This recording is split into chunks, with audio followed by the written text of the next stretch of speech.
We work for corporations, we work for associations, for nonprofits, and for government.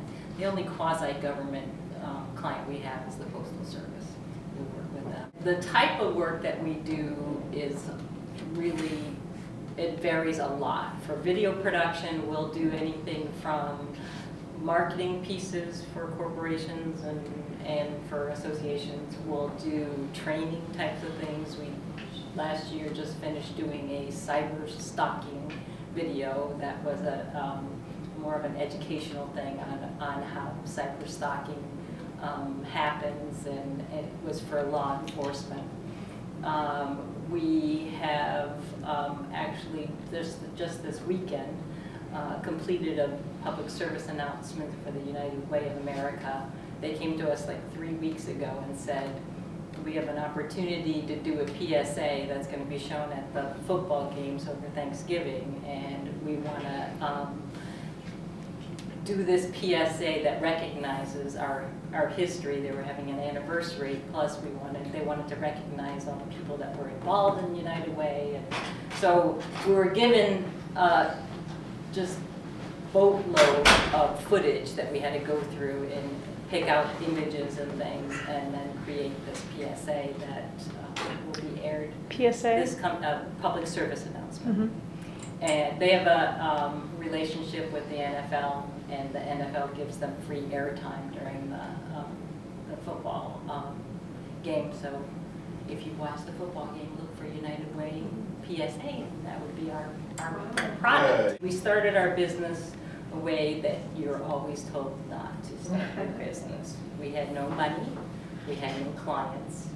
I didn't know the business. He did.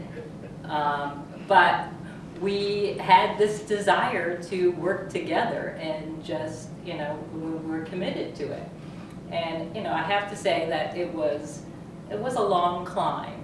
In particular, like the first 5 years were very difficult because we were, we were young, we started the business the way we weren't supposed to, but we, project by project, met people. We had a salesman in New York. We did a lot of fashion work for them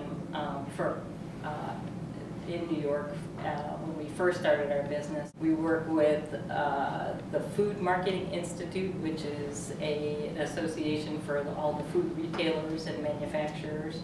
We work with them on a few conferences that they do every year.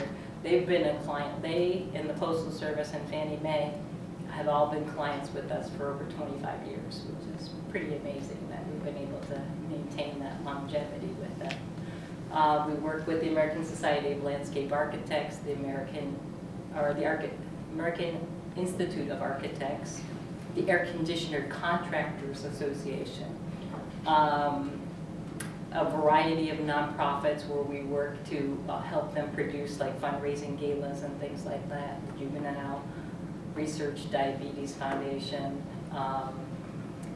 We work with a homeless organization, just a wide variety of clients, and it's worked out really well for us because, as you know, with like the economy, that there are like industries that are like really growing, and while other ones are dying. Like right now, the Postal Service is having their issues. Fannie Mae went through their issues, but then another one of our clients is the National Automated Clearinghouse Association, which is the electronic payments. It's all of the electronic payments for the banks, for credit cards, for direct deposit, that type of thing too. So that's grown. So it's been really interesting, and for us as a company, it's great because we're always challenged. There are a lot of problems that our clients want us to help them with communicating that are similar, but we're learning about all kinds of industries, all different kind of industries. We've also recently gotten into, I work with a group called the Women's Food Service Forum, and that is a leadership development group for women in the food service industry. So we work with them on their conference and how to communicate that message, and from that We've now gotten work with Sodexo, and then we just got a contract with Popeyes to do their international franchise conference that's coming up in March. So that's cool. It's just been really nice to be able to be in a business where you're just always kind of motivated to try to help your clients communicate what they're doing, be it if it's a video or if they're having a big meeting and they want to motivate people, you know, or educate them. How do you go about doing that? It's an event that we did for the National Association of Realtors, and they have a fundraising event that's called the Hope Awards, and they recognize people who have done significant achievements in providing housing for people of low incomes and that type of thing.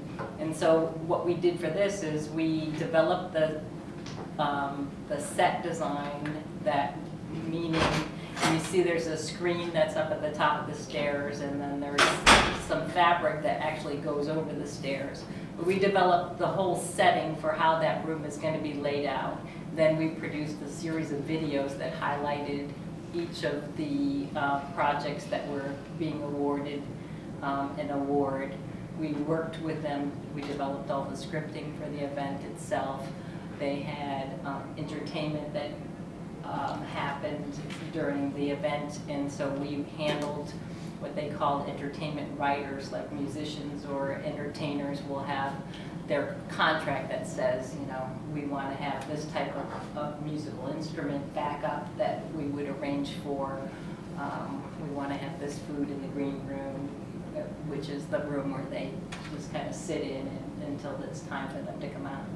And then we hire all of the equipment and labor to do the event. So we would hire all of the lighting people, the people that do the video projection, the people that do all the audio projection. We specify all of that, and then we have in-house two show directors that will what we say call the show. So they'll go through and the show will begin, and you would have lights come up on the stage, and MC would come out, and the person that show directs would then say, you know, lights up on the stage, you know, roll the video, etc., etc. So that's an example of a live event.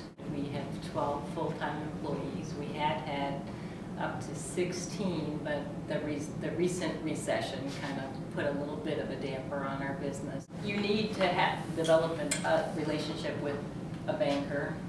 You should have a lawyer that you work with too, and maybe a financial advisor or an insurance broker. And when we first started our business, we had hired an accountant to help us do our year-end taxes. And then he actually had introduced us to a financial advisor, insurance agent. We went in for a second loan, and we had a slight loss that year, and it was at a different bank because our bank had been bought out by a different bank. We went to our banker, and she looked at our papers, and she said, "We're not in the business of funding losers." Oh. Ouch.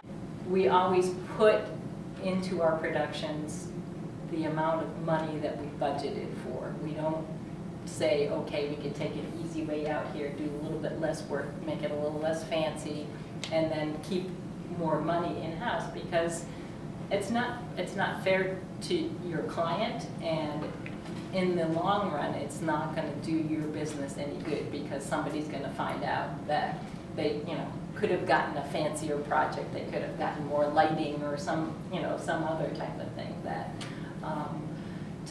to be an honest business person, I think, really puts you in good stead.